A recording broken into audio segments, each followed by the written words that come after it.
नमस्कार दोस्तों, आपका स्वागत है अपने YouTube चैनल P4 पोर्टफोलियो में। आज हम बात करने वाले हैं एस्ट्रल पॉलिटेक्निक के बारे में। इसके क्वार्टर वन के रिजल्ट्स आ चुके हैं और भयंकर गिरावट प्रॉफिट में दिखाई दे रही है। ईयर ऑन ईयर बेसिस पे हमें 57% का फॉल दिखाई दे रहा है। तो कौन से लेवल्स और टारगेट्स दिखाई दे सकते हैं उसके बारे में बात करेंगे, लेकिन उससे पहले अगर आपने चैनल को सब्सक्राइब नहीं किया है तो प्लीज़ सब्सक्राइब कीजिए और रेगुलर अपडेट्स पाने के लिए नोटिफिकेशन बेल को प्रेस कीजिए। साथ ही साथ टेलीग्राम चैनल को भी ज्वाइन कीजिए, जिसकी लिंक डिस्क्रिप्शन बॉक्स में दी गई है।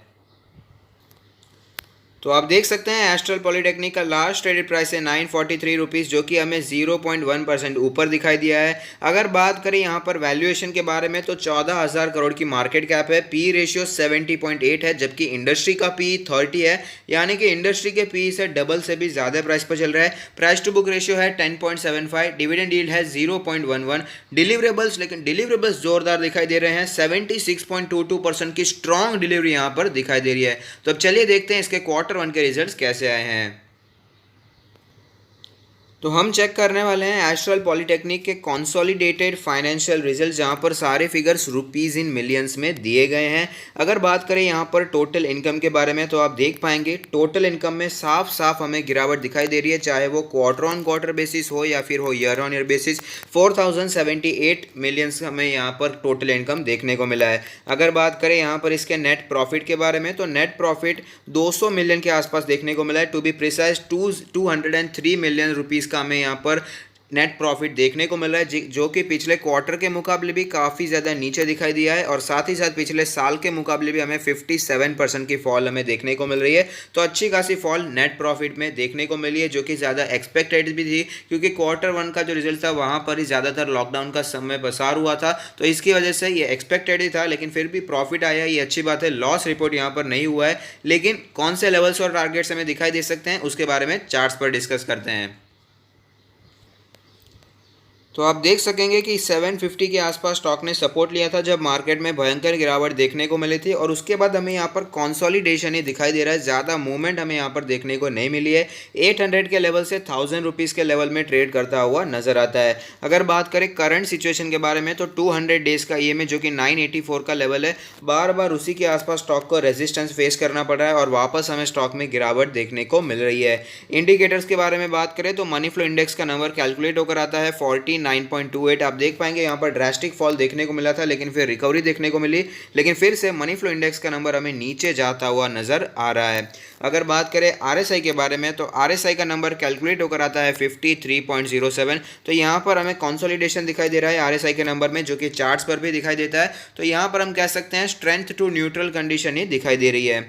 एमएससीडी के बारे में भी बात कर लेते हैं। तो एमएससीडी में जो फिलहाल सिचुएशन बनी हुई है, बाय सिग्नल की पूरी संभावनाएं दिखाई देती है, लेकिन ध्यान रखना चाहिए कि पहले भी ऐसी संभावनाएं हुई थी, लेकिन बाय सिग्नल बना नहीं, बुलिश क्रॉसओवर हुआ नहीं था और वापस गिरावट कंटिन्यू रही थी। अगर बात करें यहाँ पर बॉलिंजर बैंड के बारे में तो आप देख पाएंगे बॉलिंजर बैंड के लोअर बैंड के आसपास सपोर्ट लेने के बाद स्टॉक में हल्की सी तेजी हमें देखने को मिली है और मीडियन के आसपास स्टॉक ट्रेड कर रहा है। लोअर बैंड है 905 का लेवल। अगर बात करें अपर बैंड के बारे में तो वह है 977 का लेवल। मीडियन जो है वो है 941 के आसपास का लेवल। पिवट पॉइंट्स के बारे में भी बात कर लेते हैं। तो पिवट लेवल है 957 के आसपास का लेवल, जिसके आसपास कल इसने रेजिस्टेंस फेस किया, लेकिन आज हमें ऊपर जाने की कोशिश यहाँ पर दिखाई दी है। अगर बात करें नीचे के सपोर्ट्स के बारे में तो 916 का सपोर्ट बनकर आता है, उससे भी नीचे जाए तो 868 का सपोर्ट भी दिखाई दे रहा है।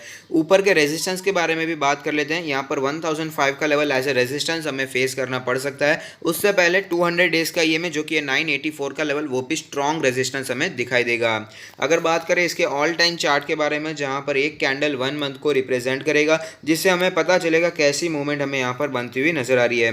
तो आप देख पाएंगे स्टॉक ने धमाकेदार मूवमेंट बना कर दी है। मल्टी बैगर स्टॉक रहा है, मल्टी बैगर इंडेक्स इसने बना कर दिया है। कभी भी ज्यादा डीप करेक्शन भी हमें स्टॉक में देखने को नहीं मिला है। जब भी करेक्शन देखने को मिलता भी है तो स्टॉक सपोर्ट लेता है अपने 20 मंथ्स के ईएमए के आसपास, जो कि फिलहाल कैलकुलेट होकर आता है करंट मार्केट प्राइस के आसपास। हाँ जी, 972 के आसपास ही हमें 20 मंथ्स का ईएमए नज़र आता हुआ दिखाई दे रहा है। अब चलते हैं बात कर लेते हैं इसमें पोजीशंस के बारे में।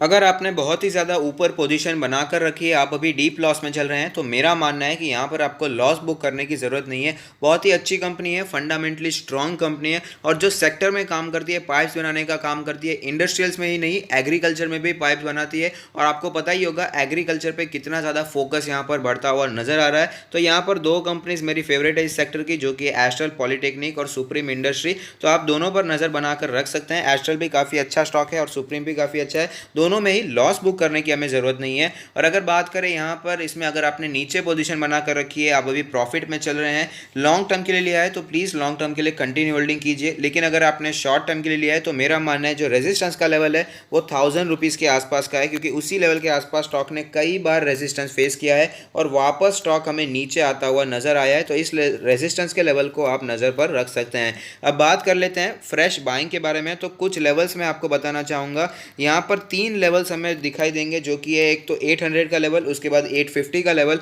और पिछले कुछ 2-3 हफ्तों से 920 के आसपास का लेवल भी एक सपोर्ट की तरह हमें दिखाई देता है। तो जो फ्रेश बाय करना चाहते हैं, जो एक्टिव इन्वेस्टर हैं, उनके लिए 850 का लेवल ही मैं सपोर्ट की तरह आपको दिखाना चाहूँगा, क्योंकि 920 का जो लेवल है वो अल्ट्रा शॉर्ट टर्म, हम बहुत ही ज़्यादा शॉर्ट टर्म के लिए सपोर्ट है। और साथ ही साथ जो रिजल्ट इसने पोस्ट किए हैं इतने ज़्यादा बेहतर नहीं है। यहाँ पर हमें गिरावट अच्छी खासी देखने को मिली है, भले ही एक्सपेक्टेड था, लेकिन था तो ये बुरा ही रिजल्ट।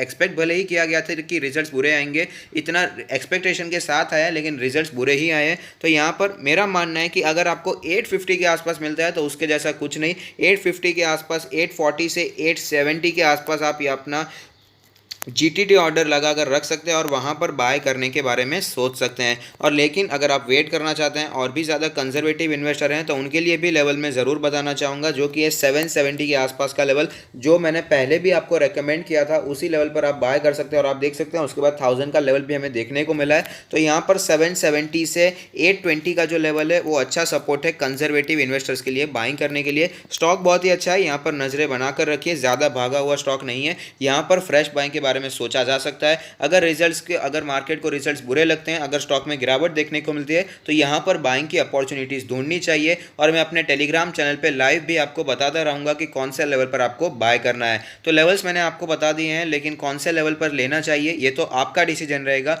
लेकिन अगर आपको ये वीडियो पसंद आता है तो लाइक कीजिए, शेयर कीजिए, कमेंट कीजिए, सब्सक्राइब कीजिए और मुझे मोटिवेट कीजिए। Thank you. Stay happy, happy investing.